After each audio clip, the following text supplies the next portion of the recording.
Sejam bem-vindos à nossa casa para mais uma noite de estudos, para a gente relembrar os ensinamentos de Jesus, buscar aprender e seguir os seus passos na medida do nosso entendimento, né? Eu vou fazer uns avisos da casa. Os estudos da casa, às terças-feiras, tem o estudo online com a Andréia. Está estudando o livro Coração do Mundo, Brasil, Coração do Mundo, Pátria do Evangelho. Já está no finalzinho. Vai terminar o ano com o fim desse estudo e em janeiro ou fevereiro, quando retornar, ela vai estudar, pegar outro livro para começar, tá? Aí quem desejar participar desses estudos online, é só procurar a Andréia ou a Tânia, passar o número do celular que ela inclui no grupo de estudo. Todas as quintas-feiras aqui na casa, presencial, a gente está fazendo o estudo do livro O Céu e o Inferno, das obras básicas de Allan Kardec. E são todos convidados, sempre às 19h30, online às 19h30, o presencial também. Aos sábados tem a evangelização infantil, juvenil e dos adultos. Também estão todos convidados, das 9 da manhã às 10h30. Nós temos agora um canal no YouTube. Então, quem porventura não consegue participar aqui presencial, não consegue acompanhar no dia, ou quer rever as palestras, é só acessar o canal no YouTube Centro Espírita Missionário da Luz. Tá? As palestras estão todas sendo colocadas lá. Nós iniciamos agora, esse mês, uma campanha de Natal, uma campanha do Panetone. A arrecadação que for feita através dessa campanha, para auxiliar nas obras da casa, na manutenção, nas obras assistenciais, na melhoria da casa, para a gente poder ter melhores condições de receber a todos, né? Então, ali na frente tem a listagem dos panetones, valores. É só falar comigo, qualquer um do pessoal da diretoria, tá? Quem quiser fazer encomenda. E aí a gente já está pegando as encomendas dos panetones. O panetone da Bambini é uma marca muito boa. A gente sempre adquiria de outras casas que já fazem há vários anos essa campanha. E aí esse ano a gente resolveu começar a fazer para ajudar nas obras da nossa casa também, tá? Nós tivemos recentemente lá em Itapira, no Lar Inácio Ferreira, e eles têm um trabalho lá há bastante tempo já. Talvez bastante de vocês já tenham ouvido falar da pomada do vovô Pedro. Essa pomada é uma receita que foi recebida mediunicamente, eles fazem há bastante tempo essa pomadinha. E eles nos deram uma quantia para deixar aqui na casa e distribuir para quem desejar, tá? Quem quiser pegar com a gente depois é só nos procurar. Doação, esse é um trabalho feito por eles, por algumas outras casas. E é doação mesmo, é uma pomada para dores e etc, tá bom? Então quem desejar é só falar com a gente e pegar depois no final. Tá certo?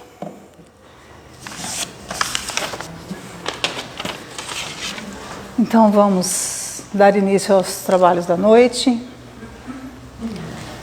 Mestre Jesus, aqui estamos mais uma noite, reunidos em busca de aprender um pouquinho mais dos seus ensinamentos, dos seus exemplos, buscando trazer para a nossa vida, para o nosso coração, essas verdades, para que a gente possa buscar, no limite das nossas forças, do nosso entendimento, pôr em prática esses ensinamentos, para melhorando assim as nossas condutas, melhorando as nossas vidas, compreendendo que tudo aquilo que nos acontece é para o nosso bem, é para a nossa evolução,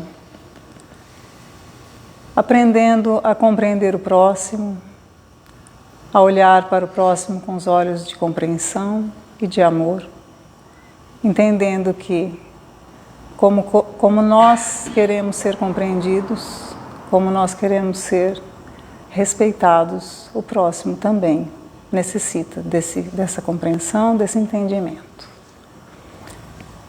Então nós te pedimos, Jesus, que esteja conosco, que nos ampare, que nos auxilie na compreensão da mensagem de hoje. E aos espíritos protetores dessa casa, nossos mentores, que estejam conosco também, nos auxiliando e nos intuindo para o bem. Que assim seja. Hoje a palestra é com o Nilo, que vai nos falar sobre uma parte da introdução do Livro dos Espíritos, que é a autoridade da doutrina espírita. Nilo.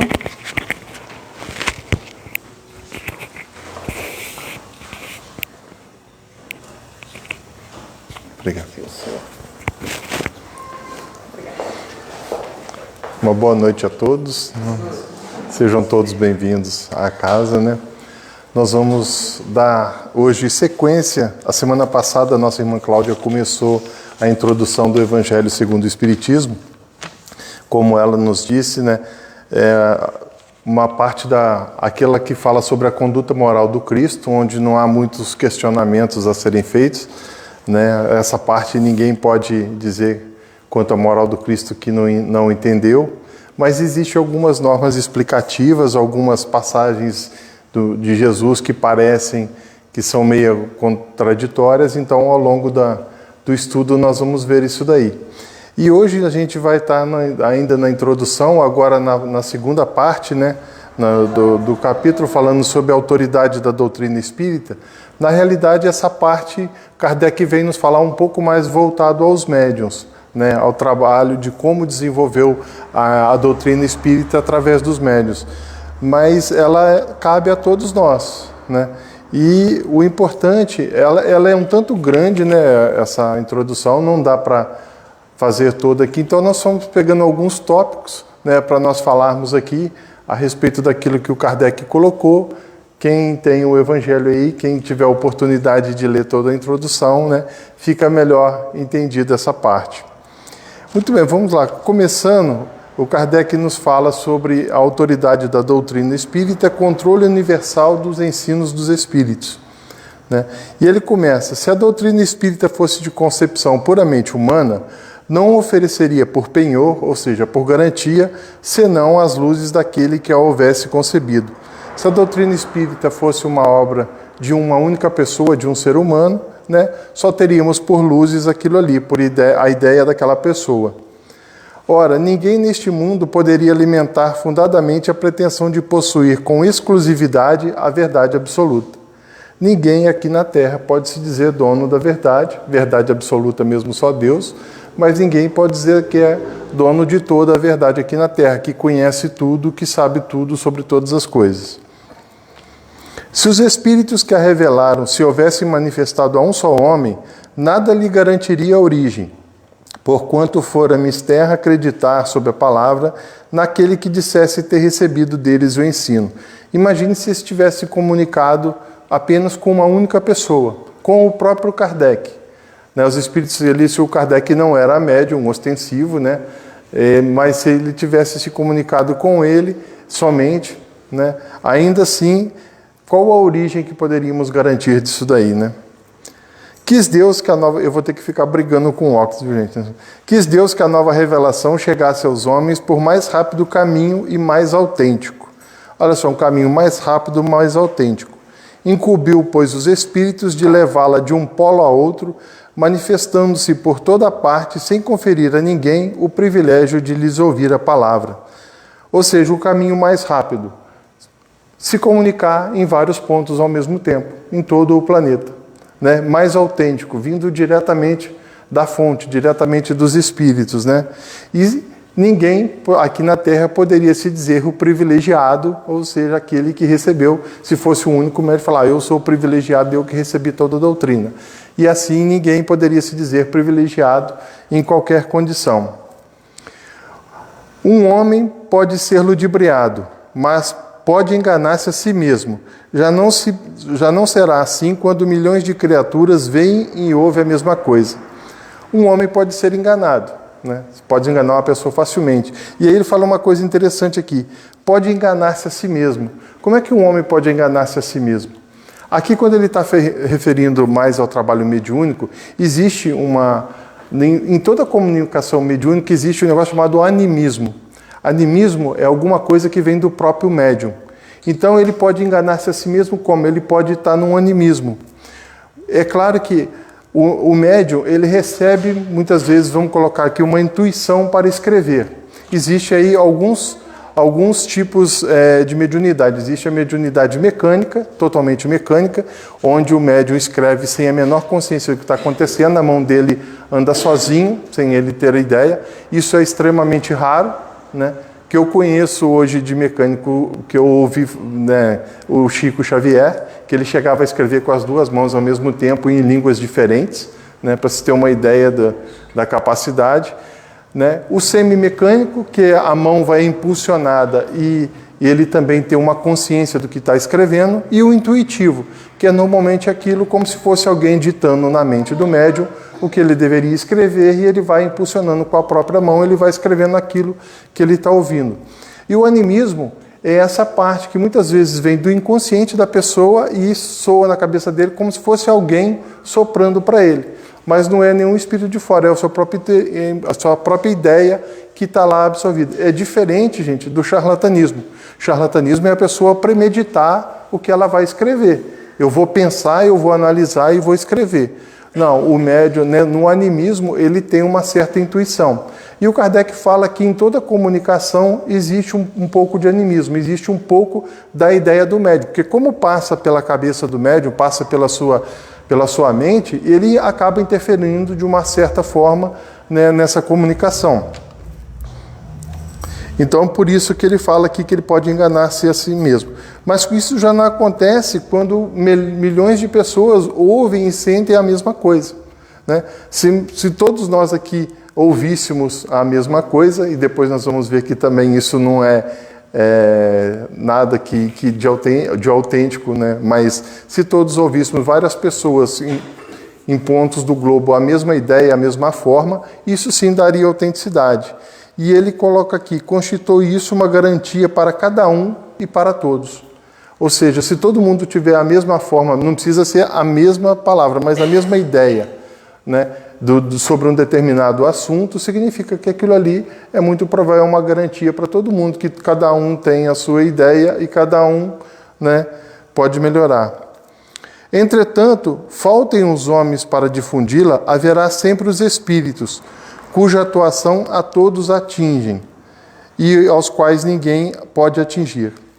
Aqui uma coisa interessante, faltem os espíritos, ou seja, faltam os homens, ainda que faltasse os médiuns, os espíritos poderiam falar diretamente a todas as pessoas.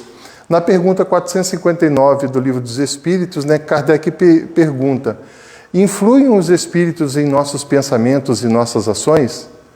E eles respondem, influi a tal ponto que de ordinário são eles que vos dirigem.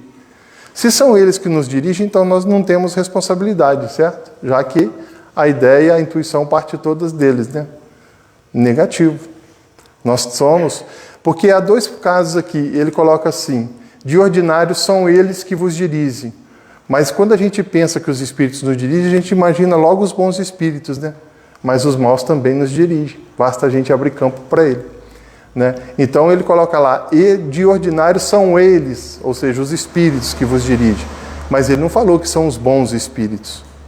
Né? Então são todos aqueles. Então quando nós, por exemplo, recebemos a influência de um espírito superior para fazer alguma coisa boa e fazemos, há o mérito do espírito em nos intuir e há o nosso mérito em agirmos e fazermos a ação boa, uma caridade. Mas quando um espírito negativo nos intui a fazer algo de errado, há a responsabilidade do espírito, mas há também a nossa. Porque mesmo recebendo a intuição, nós podemos e devemos reagir. Mas muitas vezes nós não reagimos, nós acabamos aceitando essa sugestão, sem a gente perceber, mas somos responsáveis, porque a partir do momento em que agimos, independente de quem nos mande fazer alguma coisa, se nós fazemos alguma coisa errada, nós temos parte da responsabilidade dela também. Né? E ele fala aqui, né, dos espíritos e a atuação que a todos atingem. Uma coisa interessante está na doutrina espírita, na revista espírita, do Kardec, um fato muitos conhecem, não sei se todos conhecem. Certo dia ele estava lá editando, vamos dizer assim, uma resposta do Livro dos Espíritos, que o Livro dos Espíritos, ele fazia uma pergunta e recebia de vários centros, né, de todo o mundo, as respostas sobre aquilo ali, e ele estudava aquelas respostas e então ele produzia ali a resposta de acordo com o pensamento de todo mundo que vinha ali. Vinham respostas contraditórias, mas ele pegava a maioria, aquelas que eram mais coerentes, que eram mais iguais, e a partir dali ele montava. E um certo dia ele estava montando ali, estudando e escrevendo uma determinada questão do Livro dos Espíritos, e ele começou a ouvir pancadas, né, batidas, no cômodo da casa. E aí ele fica encucado com aquilo ali, né?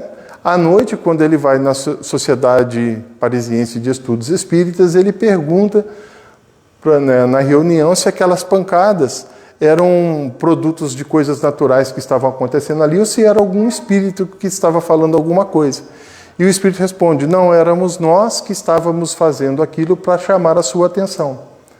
Quando você chegar em casa, observe aonde você estava naquele momento em que nós batimos e releia de novo a resposta que você está elaborando. E ele, quando chegou em casa, foi reler e viu que ele estava fazendo errado, estava montando de forma errada a resposta. Então, eles atingem como? De várias maneiras. Então, eles podem nos chamar a atenção de várias formas, não precisa ser diretamente, mas pode ser através de qualquer atividade, até mesmo de um simples estalo, de repente, que nos faz voltar ali a ideia para aquilo ali. São, pois, os próprios espíritos que fazem, com o auxílio dos inúmeros médiuns, são, pois, os próprios espíritos que fazem a propagação com o auxílio dos inúmeros médiuns que também eles, os espíritos, vão suscitando de todos os lados. É claro, né, os espíritos vão buscando de todos os lados os médiuns para se comunicar em todos os pontos da Terra, todos aqueles que tenham, igual ele fala que todos nós sofremos a influência, e o Kardec nos fala que todos nós somos mais ou menos médios em graus diferentes, né? Mas são chamados de médio aqueles que ostensivamente conseguem de alguma maneira perceber ou sentir a presença dos espíritos. E isso é indiferente de qual seja a situação da pessoa. Se tivesse havido unicamente um intérprete, por mais favorecido que fosse, o espiritismo mal seria conhecido. Isso aqui é o Kardec falando lá em 1864. Aí ele fala assim: qualquer que fosse a classe a que pertencesse, tal intérprete houvera sido objeto das prevenções de muita gente e nem todas as nações o teriam aceitado, ao passo que os espíritos se comunicam em todos os pontos da terra, a todos os povos, a todas as seitas, a todos os partidos e todos os aceitam. Existem comunicações mediúnicas em todos os pontos, em todas as seitas, inclusive na Igreja Católica, inclusive na Igreja Protestante, né? Há sempre espíritos que ali trabalham para auxiliar os irmãos escarnados que estão ali trabalhando de alguma forma. E muitas vezes eles intuem, né? E as pessoas, mesmo sem perceber, sem conhecer ou sem entender a mediunidade, acabam aceitando essas influências, essas ideias, e trabalham para isso, para o bem. Né? Aonde que há alguém voltado para o bem, né, para fazer o bem das pessoas, aí há bons espíritos trabalhando, intuindo essas pessoas. Né? Não importa a religião, não importa nem mesmo se ele não tem a religião. Nessa universalidade do ensino dos espíritos reside a força do espiritismo e também a causa da sua rápida propagação. Enquanto a palavra de um só homem, mesmo com o concurso da imprensa, levaria séculos para chegar ao conhecimento de todos, e aqui eu vou um parêntese, né? Isso aqui, gente, Kardec escreveu lá em 1864, né? quando não tinha internet, que hoje as pessoas falam, não, pô, coloca na internet aqui, se bobear em 10 minutos já está na terra inteira, todo mundo sabendo. Mas naquela época não tinha internet, não tinha nem automóvel ainda. Né? O primeiro automóvel foi em 1886, né? Por Carl Benz, né? Aí, que era pai da Mercedes, que depois denominou Mercedes-Benz, né? O nome da filha com o sobrenome, né? Da marca da Mercedes-Benz que nós temos aí até hoje, que foi que criou o primeiro automóvel. Então, nessa época, nem automóvel tinha. Então, Kardec tinha que elaborar alguma coisa, escrever, aí a imprensa produzir, aí de alguma forma isso chegar, se não tinha automóvel, muito menos o avião ainda, né? Para ir de um continente para o outro tinha que ser de navio, né? Imagina quanto tempo esses navios levavam para atravessar o mar, né? Ontem até eu vi alguém falando, né, que há 600 anos atrás o pessoal saía da Europa e ia para a África para buscar tempero, para temperar comida.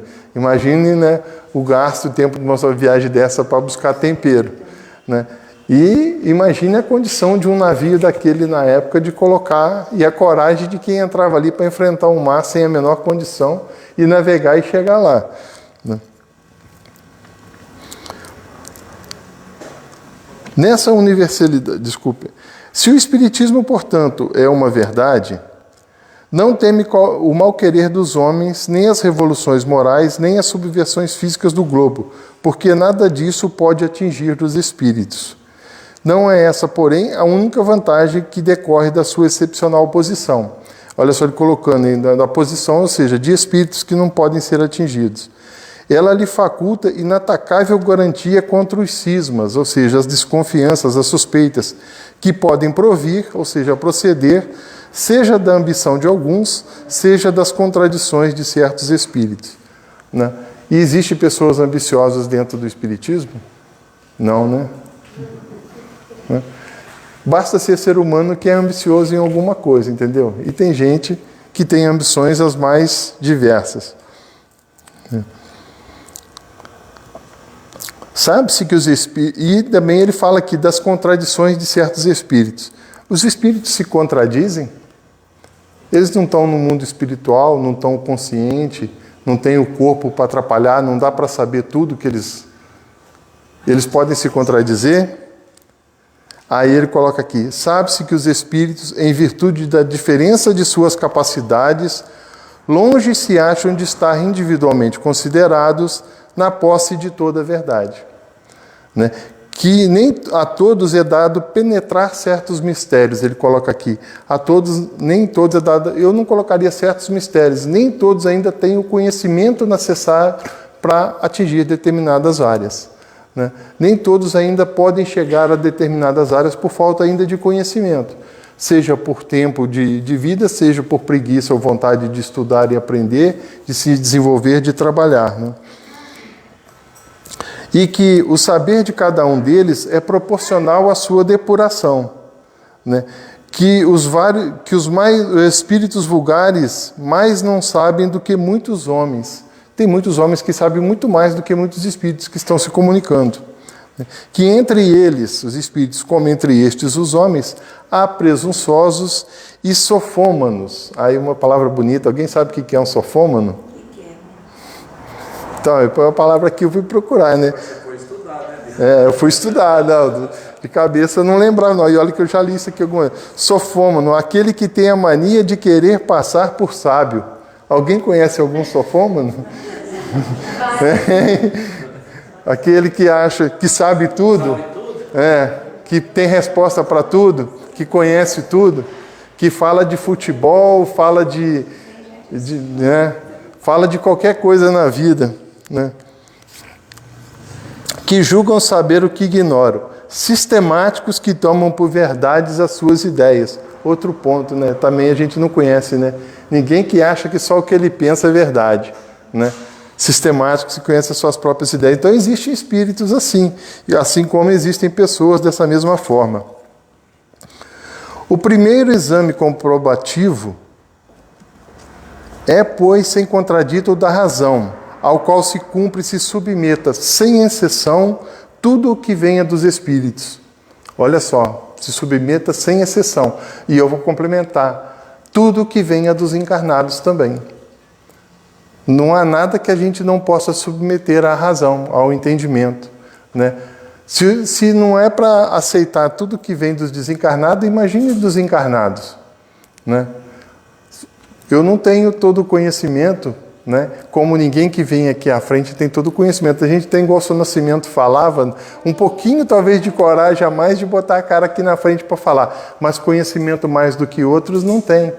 Então, muitas vezes as pessoas contestam aquilo que nós falamos e com uma certa razão, porque às vezes conhecem num ponto muito mais do que nós conhecemos, né? Então, não tem por que falar, poxa, eu não concordei com o que ele falou. Ótimo, é sinal de que você está prestando atenção, é sinal de que você está entendendo. E aí eu falo sempre, nós temos 3 pontos. O primeiro é eu pegar aquilo que eu penso e achar que é o que está correto e descartar completamente a ideia dos outros. O segundo é eu descartar completamente a minha ideia e pegar aquilo que os outros falaram. E o terceiro, que vai ocorrer em 99% dos casos. As 2 ideias vão se fundir e formar uma melhor ainda. Porque toda vez que nós ouvimos sobre alguma coisa, nós aprendemos um pouquinho mais, né? Não importa de quem vem aquilo que está sendo falado. Toda teoria em manifesta contradição com o bom senso, com uma lógica rigorosa e com dados positivos já adquiridos, deve ser rejeitada por mais respeitável que seja o nome que traga como assinatura.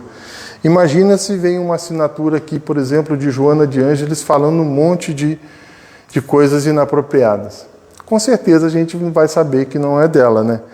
Então não importa muito o nome, importa sim o bom senso, uma lógica rigorosa, e ele coloca aqui lá, e os dados positivos já adquiridos, aquilo que já está comprovado, aquilo que nós já sabemos com certeza.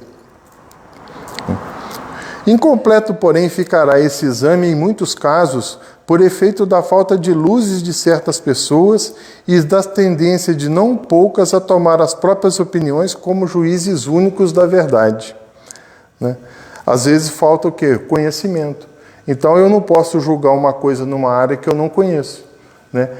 Eu falo sempre assim, se alguém me perguntar alguma coisa sobre física quântica, eu não posso dar a mínima resposta, porque eu não tenho nem noção de como que começa isso daí, né? Então, né, eu não posso falar nada. Então, se eu vou falar alguma coisa, eu vou estar sendo um sofômano, né? Vou querendo dar uma de sábio que eu não sei. Então, tem coisas que realmente a gente não sabe, não tem como dizer. A concordância que nos ensinem os Espíritos é, pois, a melhor comprovação. Importa, no entanto, que ela se dê em determinadas condições. Olha só, o ensino, né, é a melhor comprovação, mas em determinadas condições. A mais fraca de todas ocorre quando um médium a sós interroga muitos espíritos acerca de um ponto duvidoso. É evidente que se ele estiver sob o império de uma obsessão, ou lidando com um espírito mistificador, este lhe pode dizer a mesma coisa sobre diferentes nomes. Imagina que eu sou um médium, eu estou em casa e eu vou receber comunicação sobre alguma coisa. E aí eu pergunto, né, evoco um espírito lá, isso na época lá evocava-se, hoje a gente sabe também que não é assim, mas um espírito se manifesta lá e escreve uma coisa. Eu falo assim, bom, agora e o outro? O que o outro vai falar? Aí vem um outro e fala a mesma coisa, vem um outro e fala a mesma coisa. Aí pode ser, porque a concordância das ideias, às vezes pode ser o mesmo, só mudando o nome, né? Eu posso falar uma coisa e falar, como você chama? Nilo, depois, pô, tá, agora é Zé, agora é João, né? Então, se ele tiver mistificado, para ele vai ser vários diferentes. Então, isso não é garantia, é a mais fraca da garantia. Um médium dizer que recebeu uma coisa, né, excepcional, que não tem nada a ver com aquilo que os outros concordam no resto do mundo, vamos dizer assim. Tampouco garantia alguma suficiente haverá na conformidade que apresente o que se possa obter por diversos médiuns num mesmo centro, porque podem estar todos sob a mesma influência. Vendo? Tem 10 médiuns aqui no centro, os 10 receberam a mesma coisa. Pode ser um espírito só mistificando os 10. Entendeu? Isso não é garantia nenhuma. Então, uma pessoa não é garantia, um local também não é garantia. Então ele coloca aqui: uma só garantia existe para o ensino dos espíritos, a concordância que haja entre as relações que eles façam espontaneamente, olha só, revelações espontâneas, servindo-se de grandes números de médiuns estranhos uns aos outros em vários lugares. Então aqui Kardec lá fez muita evocação no começo, porque precisava, né? E aí muitas mensagens, e muitas estão colocadas aí principalmente o céu e o inferno. Aqui no Evangelho, para quem já leu as revistas espíritas, quase tudo que está no Evangelho está aliás, eu diria tudo, né, da parte de instruções dos espíritos está no Evangelho, e foram as mensagens recebidas, né, por vários médiuns em diversas reuniões, por centros em toda a Europa e até em outros lugares. Né? Então, e Kardec colocou essas mensagens aqui. Né? Mas tudo recebido hoje espontaneamente. Né? Vê-se bem que não se trata aqui de comunicações referentes a interesses secundários, mas do que respeita aos princípios mesmo da doutrina. Ou seja, Kardec vai falar, isso aqui é sobre os princípios básicos da doutrina. Não é nem interesses secundários, muito menos em interesses pessoais. Né? Tem gente que pergunta, você vai na reunião mediúnica, você não dá para perguntar lá, só falta perguntar os números da Mega Sena, essas ninguém nunca me pediu não. Mas fora isso, a gente vê muitas coisas que não cabem para isso, eles não estão para trabalho individual, né? Eles estão para trabalhar num coletivo. Né? Prova a experiência que quando um princípio novo tem de ser enunciado, isso se dá espontaneamente em diversos pontos ao mesmo tempo e de modo idêntico, senão a forma quando ao fundo. Se, portanto, aprover a um espírito formular um sistema excêntrico, ou seja, extravagante, esquisito, baseado unicamente nas suas ideias e com exclusão da verdade, pode-se ter certeza de que tal sistema conservar-se-á circunscrito e cairá diante das instruções dadas de todas as partes, conforme os múltiplos exemplos que já se conhecem. O Kardec aqui, conforme os múltiplos exemplos que já se conhecem. Eu vi na revista espírita do Kardec colocando, e já vi também pessoalmente, né, pessoas falarem que estavam recebendo no centro mensagens diretas de Deus. Né? Deus estava se comunicando diretamente com eles. E isso, eu já vi uma pessoa aqui, né, há uns tempos atrás, que falou de um centro que as pessoas disseram que lá estava recebendo comunicações diretas de Deus, né, não essa pessoa, mas outras pessoas. E o Kardec coloca isso na revista espírita lá já no começo, de mensagens que foram mandadas para eles desses centros, falando que estavam recebendo as mensagens de Deus. Recebendo essa mensagem aqui de Deus e mandou entregar para você. Né? Então é um pouquinho de presunção, né? E isso quando não de espíritos superiores, né? Estava recebendo mensagem de espíritos superiores. Pouco antes da pandemia eu fiquei sabendo de um centro que também estavam fazendo isso, estavam trabalhando para receber mensagens de espíritos superiores. Né? Os espíritos superiores, se eles tiverem que trazer alguma mensagem, é um ensino de caráter geral, igual o Kardec fala aqui, que vai esparramar para todo mundo. Ele não vai vir individualmente por uma pessoa, por um centro, nós vamos trabalhar aqui para receber. Não. Vai, no mínimo, cair num mundo de mistificação aí. Num mundo de ser ludibriado, de ser enganado. Né? Porque eles não vão fazer isso. Né? Agora, se querem trabalhar, trabalha pelos necessitados. Trabalha por aqueles que realmente precisam de alguma coisa. Né? E muita gente acha que o fundamental da doutrina espírita é trabalhar para socorrer os espíritos que se encontram necessitados no plano espiritual. E o Kardec fala, a missão do espiritismo é nos preparar para que nós não possamos parar lá nesse mundo, entendeu? A finalidade não é salvar quem está lá. A finalidade é preparar quem está aqui para não ir parar lá. A finalidade é nós nos melhorarmos para não ter que ir lá sofrer no umbral. Né? Aí a gente que está estudando ali, né, o céu, o inferno ali, a gente sabe. Né? A finalidade que ele fala é, se você cumprir o que está aqui, o que esse aqui está fazendo, você vai parar lá também. Né? A justiça é a mesma para todos. Se ele foi parar lá nessa condição e você está nessa mesma condição, você vai parar lá do mesmo jeito. Então, o fundamental dela é nos ensinar a não irmos parar lá. Né? E aí as pessoas vão formando esses sistemas excêntricos, né? Espíritos de mensagens e até mesmo de encarnados. Eu já li uma vez numa obra uma pessoa falando assim: ô Chico, você não acha que o evangelho já está ultrapassado? Aí o Chico responde, né, humildemente: não, meu amigo, eu não acho que o evangelho está ultrapassado. Ele fala assim: ô Chico, mas nós, e aí ele se inclui junto com o Chico, né, nós já conhecemos todo o evangelho, né? Não sei se por humildade ou querendo não se sentir falar sozinho. Aí o Chico falou: sim, nós conhecemos, mas nós já o praticamos. Conhecer uma coisa é uma, praticar é outra.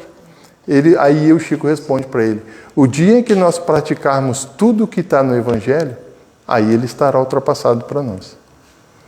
Só que vai levar um tempinho para a gente conseguir praticar toda a bondade, caridade, amor, perdão, né, fraternidade, tudo aquilo que está no Evangelho que nós temos que fazer. Nós agimos assim constantemente? Nós somos assim?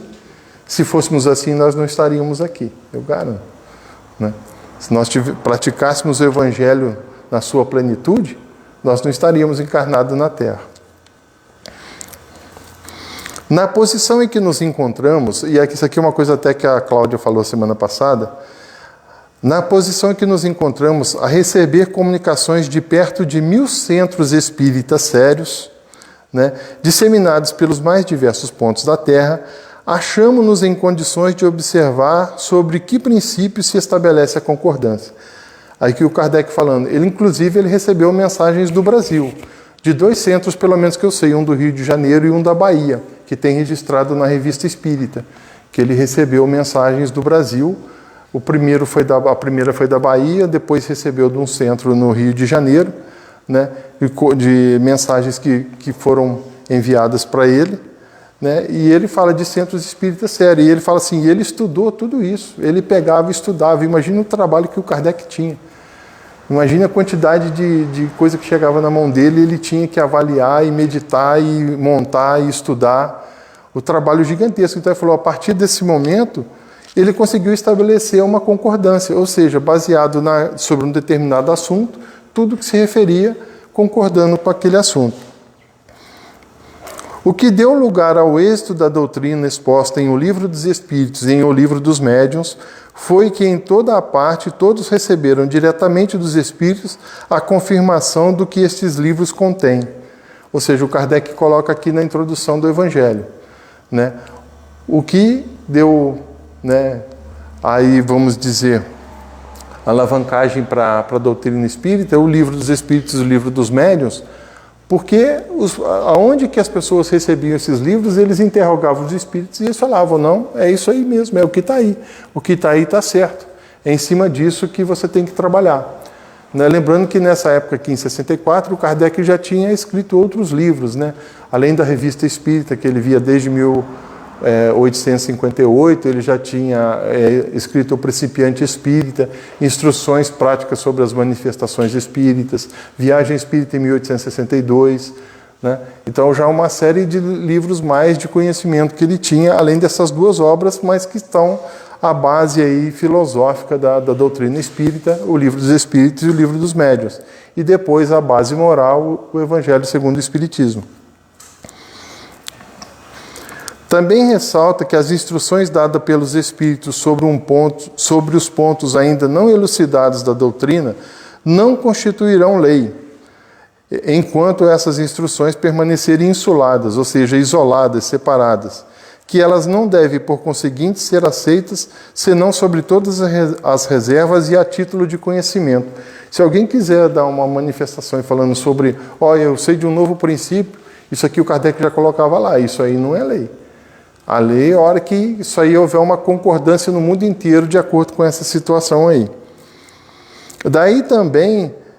Daí a necessidade da maior prudência em dar-lhes publicidade.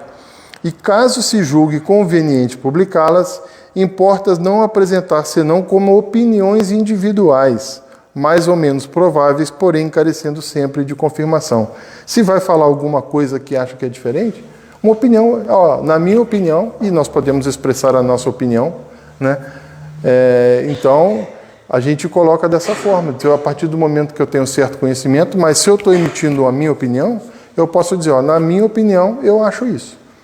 Né? Eu não posso colocar, a doutrina espírita fala isso se eu nunca vi isso na doutrina espírita e isso não está confirmado. Né? Vou falar que faz parte da doutrina espírita só porque eu frequento um centro espírita? Não. Se é de caráter meu, não custa nada eu falar, ó, na minha opinião, eu tenho essa ideia. Com extrema sabedoria procedem os espíritos superiores em suas revelações. Aqui eu falo lá do centro que está preocupado em receber comunicações de espíritos superiores. Eles fazem com, né, extrema sabedoria. Não atacam as grandes questões da doutrina, senão gradualmente. Ninguém vai vir aqui hoje trazer uma mensagem de impacto, uma bomba do plano espiritual para a Terra. Não, vai ser gradualmente. Né? À medida em que a inteligência se mostra apta a compreender a verdade de ordem mais... compreender a verdade de ordem mais elevada e quando as circunstâncias se revelarem propícias à emissão de uma nova ideia. Quando, né, à medida em que nós vamos adquirindo conhecimentos, nós vamos desenvolvendo as nossas inteligências, né?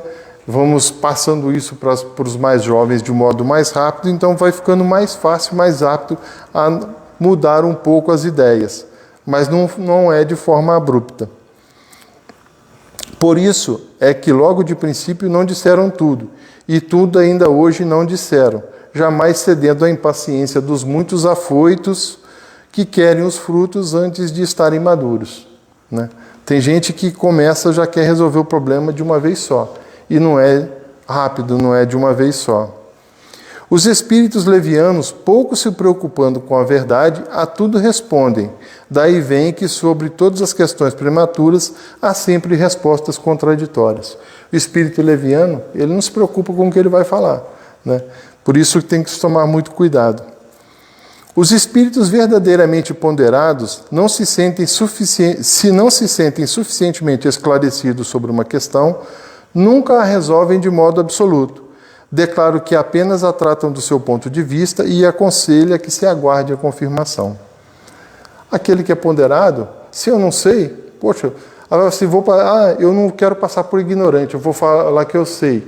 E aí, quando alguém descobrir, vai descobrir que eu sou mais ignorante ainda. Né? E me falta duas questões. Humildade, para reconhecer que eu não sei, né? Orgulho, e aí de falar que eu sei, né? E aí eu vou passar por ignorante maior ainda do que falar, eu não conheço tudo. Então aquilo que eu não conheço não tem por que eu não falar, isso eu não conheço, isso eu não sei como que é. Por grande, bela e justa que seja uma ideia, impossível é que desde o primeiro momento congregue todas as opiniões. Não será a opinião de um homem que se aliarão os outros, mas a voz unânime dos espíritos. Não será um homem, nem nós, o próprio Kardec falando, nem qualquer outro que fundará a ortodoxia espírita, ou seja, o fanatismo espírita. Tampouco será um espírito que se venha impor a quem quer que seja. Se um espírito vem impor qualquer coisa a uma pessoa, pode ter certeza, um espírito superior não é. Porque nenhum espírito superior impõe nada a nós. Primeiro porque ele já passou na nossa condição e ele sabe qual é a nossa condição. E respeita a nossa condição. Né? Quem vem impor, você tem que fazer isso, você tem que agir dessa forma, você tem que fazer assim, não é um espírito superior. Eles não determinam nada. Eles nos ajudam, eles nos aconselham. Né? Eles nos inspiram, mas eles não determinam o que nós temos que fazer. Eles deixam ao nosso livre-arbítrio. Será a universalidade dos espíritos que se comunicam em toda a Terra por ordem de Deus. A universalidade, essa ideia geral por toda a Terra. Essa, o caráter essencial da doutrina espírita, essa a sua força, a sua autoridade. Muito obrigado a todos, uma boa noite. É o que nós tínhamos a colocar na noite de hoje.